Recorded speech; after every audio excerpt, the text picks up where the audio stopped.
Good morning, Bucknutters. It is Tuesday, September 12th, 2023. I am Dan Rubin. This is the Bucknuts Morning 5 and Change. As you can see, two windows for you viewers on the tube and any other visual medium. Bill Kurlick is on vacation literally for the first time since he joined Bucknuts in 1966. That's a fact. Not that we started in 1966, but this is literally the first official turn off your phone week for the dean. He's been sending lots of pictures of himself and his wife sunning themselves in Caribbean locales. Not saying if they're on a nude beach or not, but that'll be for the paid version of the pod. We do have Scouting Ohio's finest and our finest here today to talk Mark Porter. First, I must begin with our sponsor, and we're very proud to have this one. This is a very cool one and one you should pay attention to. We've gotten a little different here and I think brought it closer to home, and that is Jonathan Green Grass Seed. Are you tired of looking at your lawn and seeing bare spots, patches, or weeds? We've got the solution for you. Introducing Jonathan Green Grass Seed, the secret to achieving the lawn of your dreams. With over 130 years of experience, Jonathan Green is a name you can trust for quality lawn care. Their Black Beauty Grass Seed comes in many varieties, so they can thrive in your specific region, whether you're a Buckeyes fan in the Midwest, Northwest, or Northeast, or anywhere in between. Plus, planting Jonathan Green Grass Seed is easy. Just spread it on your lawn, water it, and watch it grow. It's that simple. Within just a few weeks, you'll see thick, lush green grass that's the envy of your neighborhood. Say goodbye to bare spots and hello to a lawn that's the talk of the town. And here's the best part, Buckeyes fans. Jonathan Green Black Beauty Grass Seed is endorsed by lawn care experts and trusted by homeowners across Ohio. So much so that Wilson Turf Farm here in Columbus grows 800 acres of Jonathan Green sod every year to sell to Central Ohioans. So don't wait any longer. Make your neighbors green with envy and turn your lawn into a showstopper with Jonathan Green Grass Seed. Visit jonathangreen.com and use coupon Bucknuts10 to get 10% off your order. Jonathan Green, quality lawn since 1881. And those of you on the visual side can see at the scroll at the bottom, that deal will be running consistently. Now, Mark does something for us every week called Buckeye in the Sky. That's actually the brand name of his video series. We do on a variety of things, but Buckeye in the Sky after every game. His Buckeye in the Sky for Youngstown State went up yesterday. Mark, did you see progress, even though the level of opponent may have dipped? Yeah, it's hard to define what's progress because you said it, the opponent. We dive into the minutia of each game, the little X's and O's, the little bad footwork, the bad routes, the things that went wrong. And you hate to dive into minutia in the Youngstown State game because what does it really mean? When you watch the Georgia game or the Michigan game every year, it's fun to dive into that because meaningful game, every plays, make it or break it. Youngstown State and some of these other teams have more of a scrimmage feel to them sometimes where it's not a game plan. It's not your greatest hits of plays. We're trying things. We're trying personnel groupings. We're trying formations. We're giving different people the ball to see what they do with it and how they react. And we're giving people a chance on defense. It's a chance to get your defense to play faster. I did see a few new looks. We saw a cover zero. We saw some looks where defensively we were all up in the line of scrimmage and it looked like an all-out blitz, 7-man blitz. So, there were things that are progressing, and I think it's the coaches adding more each week.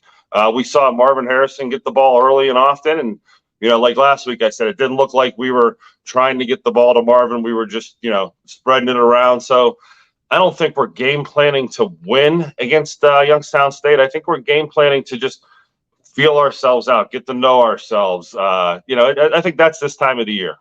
A couple guys I want you to comment on specifically. I thought Kyle McCord looked a lot more comfortable.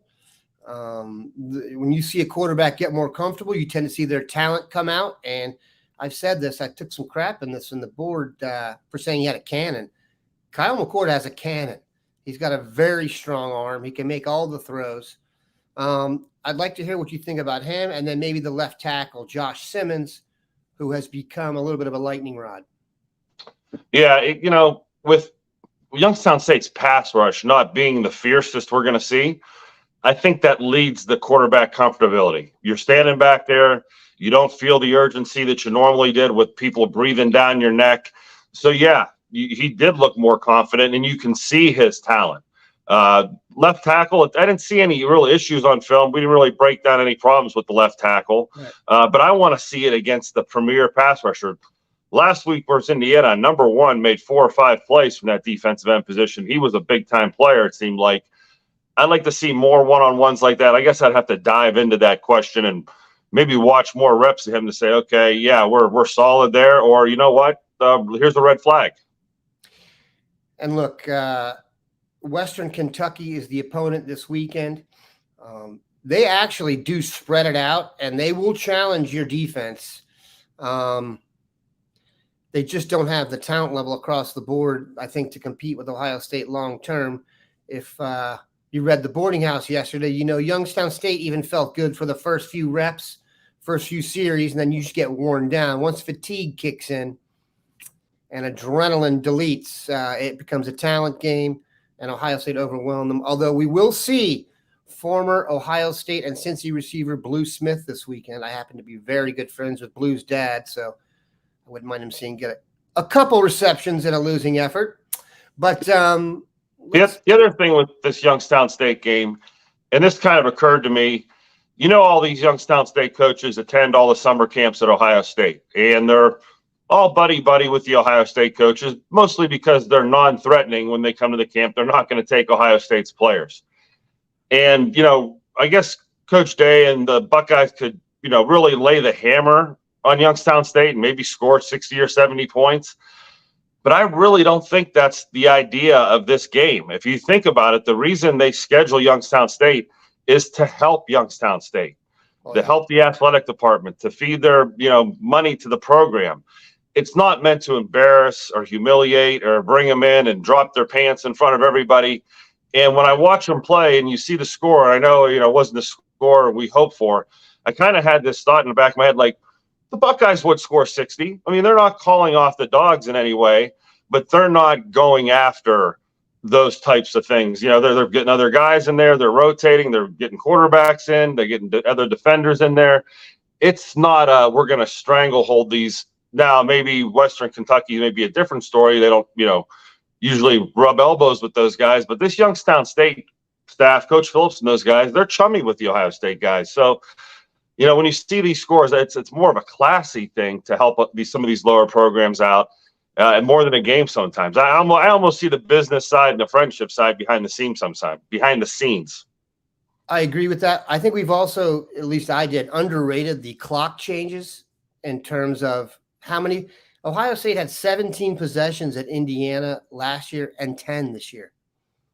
That's a massive difference, okay?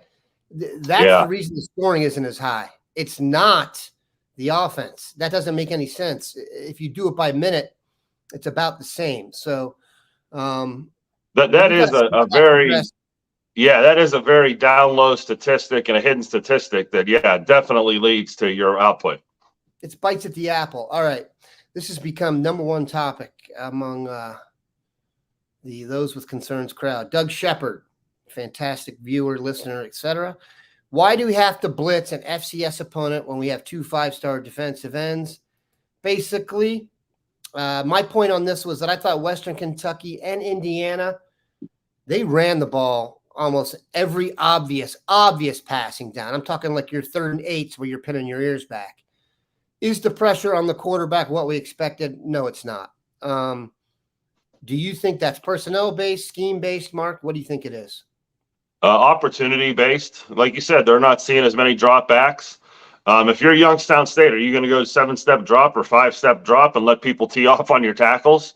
No, you're bubbling, you're swing passing, your short game, your 3-step game. You're not messing with that type of stuff. I mean, if you're smart, and as you pointed out, you're down possessions, so you're down opportunities, you know, and okay, maybe that pass rush isn't there, so why are you blitzing? How about to practice it? How about it because we're going to use it later this year, and we don't want to just blitz for the first time against Michigan in Week 10? I mean, I think it's part of the defense. I think you blitz as a normal percentage. It's 20%, 30%, whatever it is. So 2 or 3 out of every 10 are coming. It is a red flag that those guys haven't had their signature pass rush moments yet, whether it's the pass rush move where they're in there before you can, the other team gets off the ball. You see it, with other players now, they're jumping the snap and they're making those big plays. So that pressure, I think, is going to build on those guys. But when that ball's out that quick and that often, I think that's going to mess with your numbers. And yeah, you think, oh, FCS opponents, boy, this is going to be 3 sacks for both of them. These guys are fools. They're just going to keep dropping back and getting hammered. Well, maybe you have a coaching staff on the other side that, sat around all week and said, hey, let's not let this turn into a sack fest. Even if we have to run it on 3rd and 12, play possession, play, field position, hopefully run the clock, get to halftime or the end of the first half with a score that's manageable where you can go into the locker room and say, hey, guys, we have a chance here. So, but I think you practice blitzing whether your defensive ends are good or not. Here's what I would say to this. Mike Schaefer, concerned that this team will not be able to raise its level of play once it goes to Notre Dame. I agree that the litmus test for the first portion of the season is going to be determined in South Bend. But I would ask everybody here, did you feel the same way when they went to play Georgia last year? Everyone thought we were being led to the woodshed. These people deserve the benefit of the doubt until further notice. Look, if they go to Notre Dame and get whacked, you're not going to need us to raise holy hell. You know what I'm saying? No pun intended. It's going to take care of itself, but we do need to exercise a wee bit of patience and let these kids get their feet wet. I'm not saying they've been impressive. And look, the defensive ends have not made the splash plays expected. I said yesterday, I think we've been spoiled by the Bosa brothers, who now combine to generate more revenue than I think the Eastern Seaboard. But let's have a little bit of patience. If they go to Notre Dame and get whacked, or if they go to Notre Dame and get pushed around on the line, or if they go to Notre Dame and the quarterback looks bewildered, we have all the right to express genuine, crazy frustration. But until then, I also wonder how much we are showing on offense in terms of scheme and stuff like that. They pulled out that one play for Travion Henderson with a little misdirection on it, and that was about as easy a touchdown as you're going to see. So I wonder if they don't have a few things in the bag. I think you mentioned something, emotion. Okay. Sure. I don't think Ohio State has brought the emotion yet to a game. I think you see a lot of jumping around in pregame and, yeah, we're here. But the talk during the week is, yeah, I'm going to kill Youngstown State. Yeah, I'm going to kill these guys. There's no worry or concern.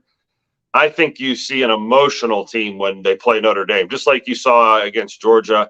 And as much as I've been following football my whole life, most upsets that you say there's no way the team can win, the emotion is usually why the upsets happen. You have an emotional team that's been trash talked. Think Michigan, for however many years they've been trash talked. And when they play Ohio State the last 2 years, you see the emotion in their game. That's what I think you'll see at Ohio State, Notre Dame play. I think you'll finally see the game plan open up, the emotion, the try hard, the playing for keeps. I think that all comes out right now. These really just have a scrimmage feel to me. And I don't want to, do that to other teams, but I think it's more of a scrimmage feel than, okay, our nuts are on the line and we're playing today. Even from the standpoint of, putting your best effort on tape, the only people putting their best effort on tape was Western Kentucky there. If you were an Ohio State player, you were supposed to kill the guy in front of you. You're basically setting yourself up there for NFL film for the Youngstown State guy. And conversely, you're getting a half of emotion from Indiana. You're getting a half of emotion from Youngstown State, where you're getting the fury. I mean, it's their Super Bowl playing you. Yeah, so throw that in there, and that hey, we're used to that. That's part of this game. Everyone's going to come out and give us their best uppercut. And hey, YSU threw a few uppercuts and hung around a little bit. Great job by them, but you haven't seen Ohio State's best. No, I agree. Sage, Ohio, Mark, I want to get your opinion on this. Play McCord the entire game. The so-called battle is over. Devin Brown played more against Western Kentucky than he did against Indiana. You mean Youngstown State? Your thoughts? Yeah, this quarterback position's tough. You want to invest reps into your starter and prepare him. You want to get all the looks he's going to see and prepare him. And it's almost like giving reps to the other quarterback sometimes can take away. But those other reps are valuable to give to that backup. There's going to be a day and time when you're going to need them.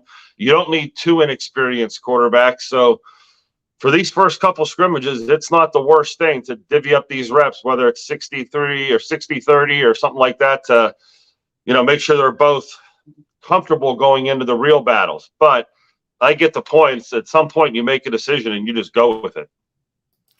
All right, we're going to take a quick break here to talk about our second sponsor of the day, and that is Caldera Lab. Guys, you're going to brush your teeth today. Why is that? Because it's a healthy part of your day and you don't want bad teeth. If you want to take it another step and add in skincare habits to your daily routine, I just did, and I promise you, I'm never going back. I'm hooked on Caldera Lab, guys. High-performance men's skincare products. As you can see, this rosy complexion, I actually have added a ring light that I'll have to set up here. So I'm going to get hopefully more handsome as we go. I know that's virtually impossible. Enter your jokes. Backed by legit clinical trials that found 94% of men's skin showed an overall younger-looking appearance after using the products for only a few weeks, Caldera Lab is a regimen you've been looking for. The regimen includes 3 products that make up 1 minute in the morning and 1 in the night. Habits don't get any easier than that. Incorporating skincare before you brush your teeth guarantees to not mess up your routine, leaving your breath fresh and your face refreshed. This is our best offer available anywhere. Use Bucknuts at calderalab.com. Get 20% off right now. Get 20% off with code Bucknuts at Caldera Lab and make yourself unforgettable first impressions that lead to the charming words, "You look younger." 20% off at Caldera Lab with the code Bucknuts. So we got your face cleaned up. We got your yard cleaned up. And now we need to get your back to your football questions. Let's do this. Okay. You saw Jack Sawyer in high school as much as anybody. I was guilty of claiming he may need a paternity test or some kind of blood test to see if he was the third Bosa brother.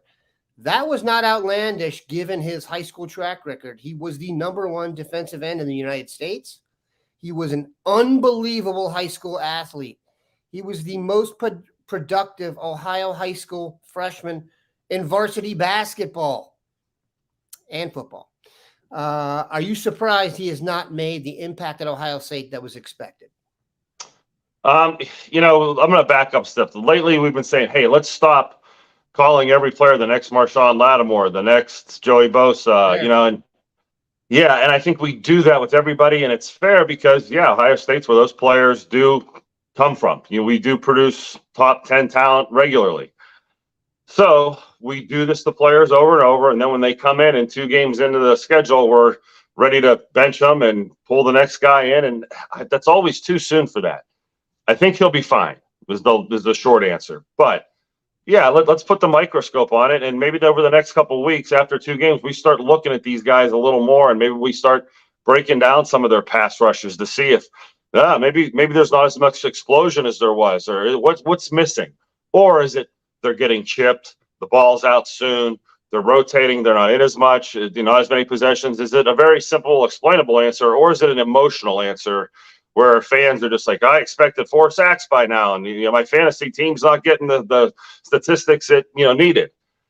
Those guys have supreme talent. It should show up here throughout the season in I say not in a limited sample size way is kind of what we're doing right now. So let's, all these flags we were talking about today, let's put these flags on the board and let's look at them going forward and not look at what happened. Let's just go forward with a bigger sample size and before we make the judgment. And I think that's what I'm trying to say is I don't want to make a judgment like, oh yeah, he's slower this year. He's going against worse tackles the first 2 games and he can't get a sack. That's not the case. And we're not going to make that judgment, but that feels to me what fans are worried is happening. Like, oh my gosh, he can't get by these bad tackles, or both of them, or all of our guys can't. The left tackle for Youngstown State's an NFL prospect. Okay, he's no slouch. So, maybe he ran into another grown ass man during a game and it was a fight. Okay. So there's a lot of things going on there. And I hate this. I'm really going to be the guy from now on that tries to moderate the high school guys coming in, that we don't self-anoint guys to walk in. I mean, we've been waiting for Sonny Styles and Hicks for 2 years because we anointed, and they're just now showing up, and it feels late for the fans, but they're just on time. They're doing exactly what they should have done on the schedule. They should have done it. Sonny Styles is ahead of the curve, guys. He's like, he should be a freshman in college. Should be a freshman. And he looks not like a freshman. Buckeye 80. I will handle this one. Everyone is leveling up in the Big Ten, but seems Ohio State hasn't taken the next level above the rest in the conference. And with UCLA and USC coming in, they better get it done. What's your take? Ohio State has the number 2 recruiting class in the country right now. I'm not sure what you want of them in terms of leveling up. The key to the game is talent acquisition. And as crazy we get about recruiting, go look at their recruiting class. It's fantastic. It's got a chance to get much better. The way you level up and stay good is with talent. And they're going to have as much or more talent than anybody in the conference, even if Georgia joined. So I think that's a little bit Chicken Little there, for my opinion. Play CJ Hicks. Now, this is something that's become common. The fact is, CJ Hicks is backing up some good players. The linebackers that are in there right now, Steele Chambers and Tommy Eichenberg, are really good players. Sonny plays a different position. He's basically the whatever high school you went to. We called it the Falcon. Some people call it the Monster. He's the Jack here. He's basically your glorified hybrid defensive back, safety, defensive end. We put this guy where we want to make a play. That's not what Hicks is playing right now. He's waiting in line. So do you think I have that assessed correctly, Mark? Yeah, and that's why I don't like to anoint, because when you anoint, you're basically disrespecting all the juniors and seniors that have been working for 3 or 4 years that have those jobs. Yeah, Sonny Styles is just going to come in and take all these seniors' jobs, or CJ Hicks. And that logic just is flawed to me. You're dissing your starters when you say a freshman's that good, he's going to come in and take their jobs. So you're right. This is like a St. Ed's. You might not get on the field till your junior or senior year. As good as you are, the Deontay and Devontae Armstrong didn't start till their junior year at St. Ed's. They were JV players as sophomores. Are they bad players because they played JV? No. And that's much like Ohio State. CJ Hicks is going to be great someday, but the logjam has him back there, and God forbid there's injuries that force them in there, but that may be the way we see him sooner than later. Darren Dorsey. Great first name and spelled correctly. We always look at a total number as far as classes, but when the majority of your high five stars are at one position, it's misleading. I believe that is an implication that we're only getting 5-star wide receivers. There's 3 in the class. They also have a very highly rated quarterback, some tremendous running backs, great offensive alignment from the state. So I do get that we've somehow turned Heartline's recruiting into a negative in some way because we're comparing it to the rest of the group. Why don't we just be thankful that we're getting so many 5s? You can't have the most 5 stars in your class nationally and then complain about what position they're at. I think that's actually against the 24/7 Sports Code of Conduct. So let's just chill. I have too many Ferraris in my garage, and they're all not the right color. Come on, man. Yeah. Do you think Purdue would be complaining? Another 5-star receiver? Come on, man. This is a tough one. What is the difference in this year's D-line and the 2002 D-line? What fell off? Coaching, scheme, talent. I'm going to assume that means 2020. Because if it means 2002, dude, it is too early, and I am too old to remember that. And it's too early in a season. You're asking us to judge a team that played 11, 12 games that year versus a team that's 2 games out of the gate and say, this team was clearly better on the defensive line. Let's give this a little time. And yeah, I mean, we don't want to compare it to the Mount Rushmore of the best ever. No class is no D-line is gonna hold up to the Rushmore class of all the best. So I mean, it feels to me, and this is why we're on Bucknuts, that the fans are just a little anxious that the scores weren't the way they wanted them. but it feels like they feel like we lost and we're going to lose. The nervousness out there is palatable in Buckeye Nation for some of these fans, and I don't think it should be that way. Brass tacks, Ohio State does not have dogs and linebackers positions running a 4.7 in the 40 and not the first 2 rounds of the NFL draft. That is factually inaccurate. Pete Werner ran, I believe, in the mid 4.6s and is one of the better players on the Saints defense, and he was drafted in the 2nd round. Tommy Eichenberg will be drafted, I think, in the 2nd or 3rd round. Steel Chambers will get drafted, so that is just not super accurate. And yes, let's talk about Garrett Wilson here briefly based on what went on last night. I am no Jets fan, especially as they are headed to face America's team this weekend. But that was about as harsh a taken out a fan base at the knees that I have seen in a long, long time. Not since Tom Brady's knee injury. This is worse. This is worse because the Brady injury occurred on a team that had already experienced Super Bowls, et and this was the Jets. Finally, the Jets quarterback situation is one of the worst positional setups of all time. They're like matching the Bears. They're talking, it's like Chad Pennington and Bob Avellini chatter. So this was their chance. And I feel terrible is not the right word. I do feel a little bit bad for Garrett Wilson in that statistically, this would have been a much better season for him. But he showed you last night, Dwayne and I used to do a show every year where we rank the players on the team at Ohio State, just who's the best player. Heading into his sophomore year, and we would never tell each other, we both chose Garrett Wilson, and I think we've been proven out to be right. His catch last night in the end zone, you could watch football for another 50 years and not see a catch that good. So he's going to be tremendous. I wish I would have loved to see him play with Aaron Rodgers for a year, and I have to admit, I don't usually feel bad for fan bases, considering the fact my team has not been to the Super Bowl since – good Lord, but that was just rough, man.